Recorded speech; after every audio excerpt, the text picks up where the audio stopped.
The dawn of that day seemed laden with a silent weight.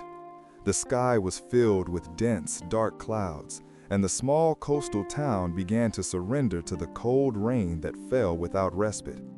In front of an old mansion, surrounded by symmetrical gardens and stone sculptures, a woman remained seated under a huge oak tree.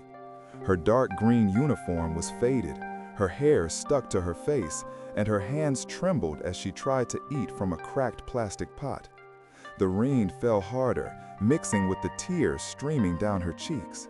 Still, she did not seek shelter. She remained motionless.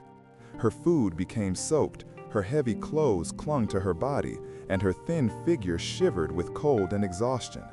She seemed like someone who had long forgotten what it felt like to be welcomed. It was then that he saw her, the owner of that imposing mansion, a man whose name was widely known for his power and fortune. But what he would discover next would shake him internally in a way that not even the greatest financial loss could provoke. Before we continue, if you believe in the importance of kindness, empathy, and new opportunities in life, take a second to support stories that bring hope to the world. The man's name was Augusto Marion, one of the most respected and feared businessmen in the country. He had built his empire from almost nothing, but success had made him rigid. For him, money solved everything: influence, authority, happiness.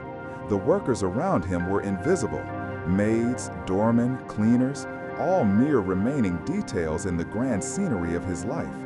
However, on that day, seeing his employee sitting in the rain, something cracked in the wall he had built around his own heart. Her name was Clara, reserved, obedient, always precise in her tasks. He had never seen her raise her voice, never found her idle or inattentive. But now she was there, in the storm, eating as if the world had forgotten her existence. Augusto watched her for some time from inside the car. He found it strange. Why would anyone stay out there in such bad weather when the mansion's kitchen, spacious and welcoming, was just a few steps away? He got out of the vehicle, felt his expensive shoes sink into the soaked grass, and called her name. But Clara didn't answer. Perhaps she hadn't heard. Perhaps she didn't want to hear. When he got closer, she tried to get up quickly, ran her hands over her face to wipe herself, and tried to hide her food as if she had committed some mistake. Her trembling hands disturbed Augusto. He asked why she was there, but Clara only murmured an apology without looking up. Augusto went back inside the mansion, but her image haunted him. All day he couldn't focus on important meetings, international calls, or even the continuous ticking of the Swiss watch on his wrist. At night, while the family dined, Augusto discreetly spoke with the supervisor. The man hesitated before explaining that she rarely used the dining hall and preferred to eat outside. She says she doesn't want to disturb anyone, he commented. That explanation bothered Augusto more than he cared to admit. He decided to investigate. The next day, shortly before lunch, he followed Clara from a distance. She carried an old lunchbox wrapped in a market bag and walked to the same oak tree.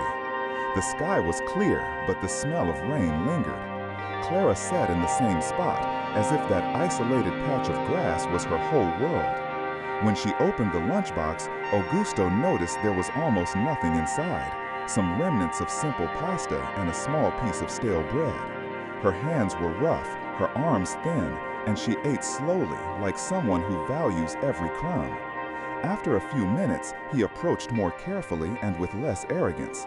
"Clara," he said softly, "why aren't you inside? The staff room is comfortable." She froze.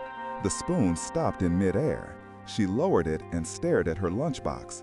Her voice came out low. "Sir, I used to eat inside, but one day your guests arrived early. I was in the corner, and they commented that my uniform had a strong cleaning product smell and that I shouldn't be near the main hall. I didn't want to cause another embarrassment. Since then, I stay out here."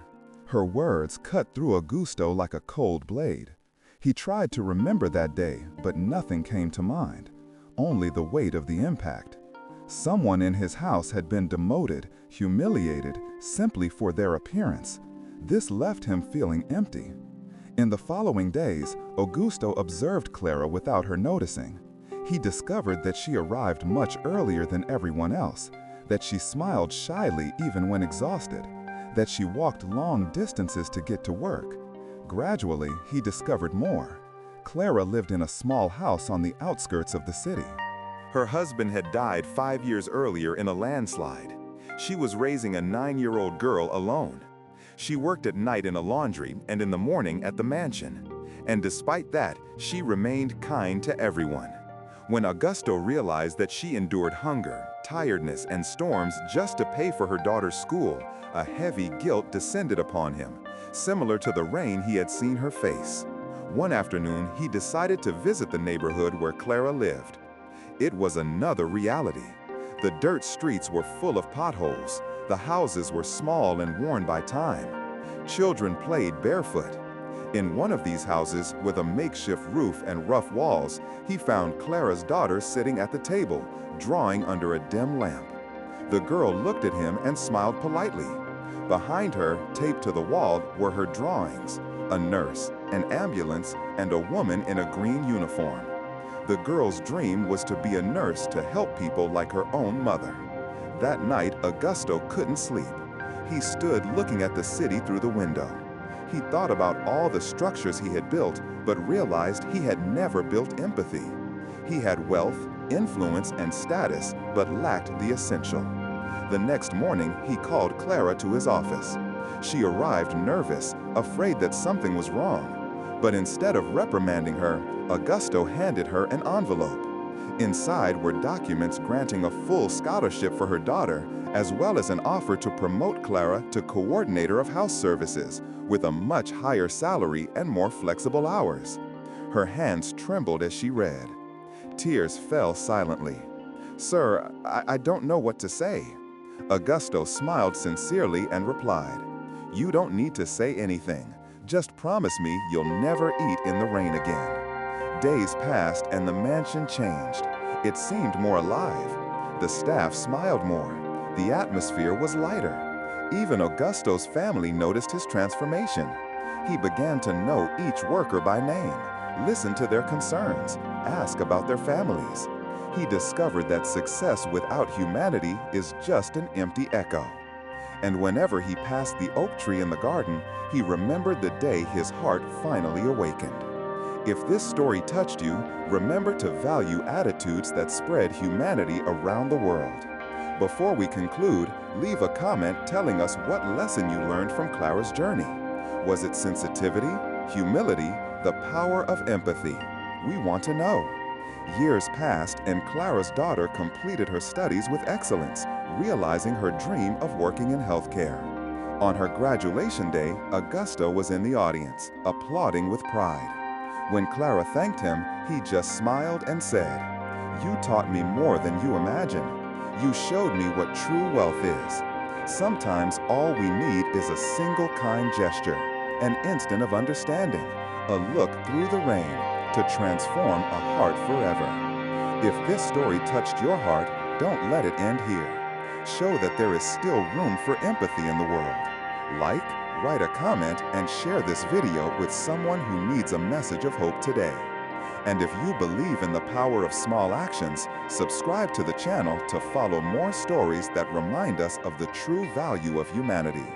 Thanks for watching, and never forget, sometimes a single gesture can transform an entire life.